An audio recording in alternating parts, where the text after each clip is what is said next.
35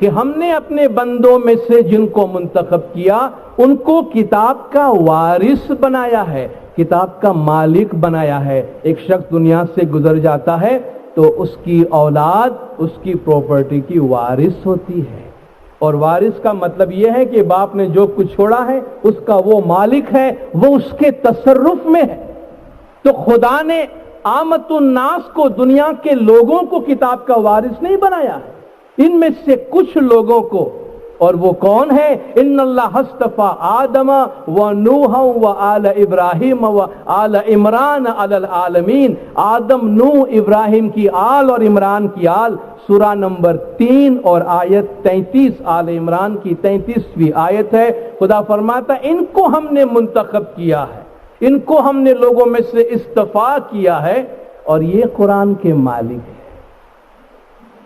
ظاہر ہے جو کتاب کا مالک ہے، جو کتاب کا معلم ہے، جو کتاب کا نور ہے، وہ آپ کو بتائے گا کہ کتاب کیا ہے، اور کتاب میں کب کس طرح کیا دیکھنا اور اس پہ کس طریقے سے عمل کرنا۔ نہ یہ کہ باہر کے لوگ آ کر گھر والوں کو بتائے کہ بھئی تمہیں جس کتاب کا وارث بنایا گیا ہے ہم تمہیں بتاتے ہیں کہ اس کتاب میں کیا لکھا ہے۔ اس کتاب کا جو مالک ہے، اس کتاب کا جو وارث ہے، اس کتاب کا جو معلم ہے، وہ نبی ہے، اور نبی کے بعد ہر زمانے کے امام علیہ السلام ہے۔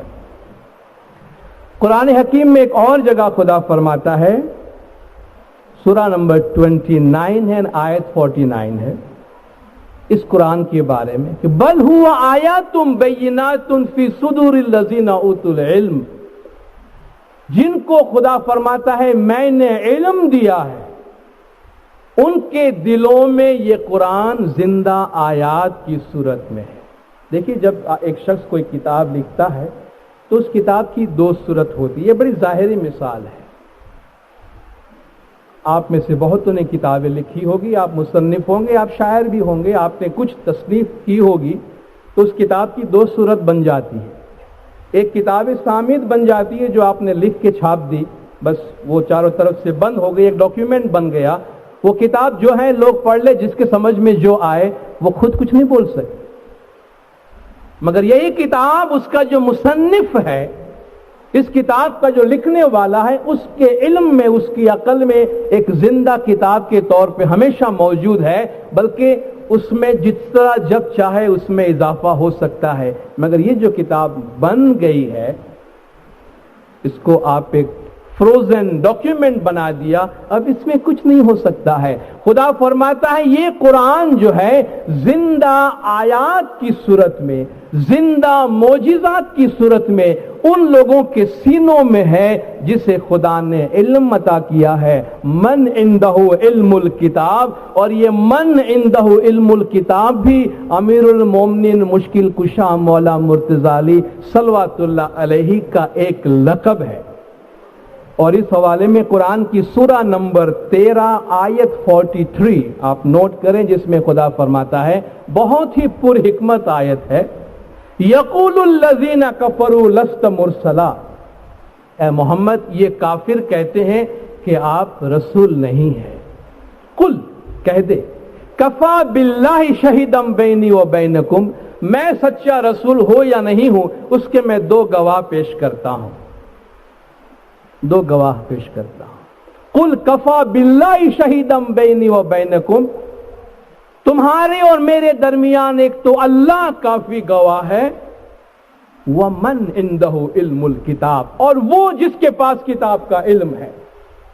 رسول کی رسالت صحیح ہے یا نہیں، اس کی گواہی دو شخص دے رہے ہیں، اللہ اور دوسرا زمین پر وہ جس کے پاس کتاب کا علم ہے۔ اور سنی تفاسیر میں بھی آپ کو یہ ذکر ملے گا کہ من عنده علم الکتاب، وہ شخص جس کے پاس کتاب کا علم ہے، اس سے امیر المومنین مشکل کشا مولا مرتضی علی صلوات اللہ علیہ مراد ہے۔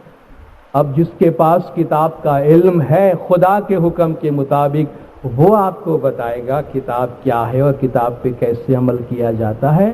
یا وہ جس کو کتاب کا علم دیا نہیں گیا ہے، وہ کلیم کرتا ہے کہ اس کو دیا گیا ہے۔ وہ کتاب کے اونر بن گئے ہیں مگر ان کو کتاب کا اونر بنایا نہیں گیا، ان کو کتاب کا وارث اور مالک بنایا نہیں گیا۔ اور حضور اکرم دنیا سے رخصت ہونے سے پہلے اس چیز کو بہت واضح طور پر ہمارے سامنے بیان کر گئے، جس کو حدیث ثقلین کہتے ہیں کہ انی تارکن فیکم الثقلین، میں تمہارے درمیان دو بھاری چیزیں چھوڑ کر جاتا ہوں، کتاب اللہ و عترتی اہل بیت، ایک اللہ کی کتاب ہے اور دوسرے میرے اہل بیت ہے، یہ دونوں ایک ساتھ رہنے والے ہیں اور کبھی بھی ایک دوسرے سے جدا نہیں ہوں گے۔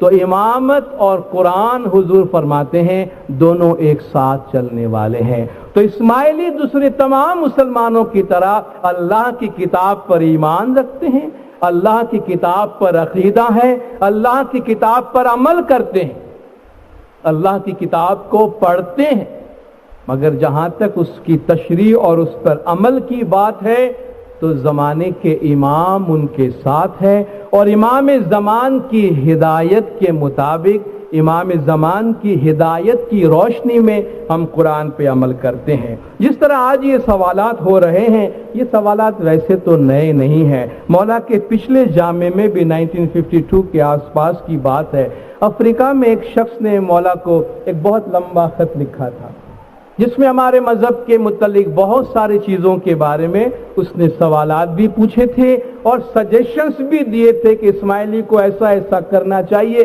اسماعیلیوں کو اپنے پریکٹس میں یہ تبدیلیاں لے آنی چاہیے تاکہ عالم میں اسلام میں ان کی ایک ایکسیپٹیبل پوزیشن آ جائے۔ یہ گویا ایسا ہے کہ گھر کے باہر کا آدمی آ کے گھر والے کو کہتا ہے کہ تمہیں اپنا گھر اس طرح رکھنا چاہیے تاکہ تمہارا گھر ہمیں پسند آئے۔ گھر کا مالک کہے گا کہ میں مالک ہوں اور مجھے معلوم ہے کہ مجھے میرے گھر کو کس طرح رکھنا ہے، میں دوسروں کو خوش کرنے کے لیے اپنا گھر نہیں بناتا ہوں، میں اپنے رہنے کے لیے اپنا گھر بناتا ہوں۔ تو اس کے سوالات ناندی کے بارے میں اور بہت ساری چیزوں کے بارے میں تھی، قرآن کے بارے میں اس کے سوالات تھے۔